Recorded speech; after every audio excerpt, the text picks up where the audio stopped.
زبان کو اگر بقدر ضرورت استعمال کیا جائے تو اس میں انسان کے لیے نہایت عظیم فائدے ہیں،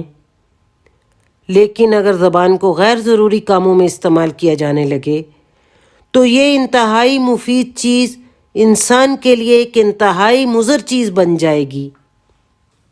جب زبان کو غلط طور پر استعمال کیا جانے لگے تو اس کا نقصان اتنا زیادہ بڑھ جاتا ہے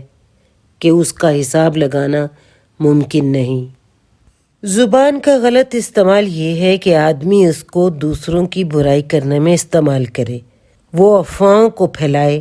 اور غلط معلومات کے ذریعے لوگوں کو گمراہ کرے۔ وہ زبان کے ذریعے ایسی باتیں کرے جس سے لوگوں کے اندر ایک دوسرے کے خلاف بے اعتمادی پیدا ہو، لوگ ایک دوسرے سے نفرت کرنے لگیں، لوگ ایک دوسرے کے خلاف غیر ضروری شک میں مبتلا ہو جائیں۔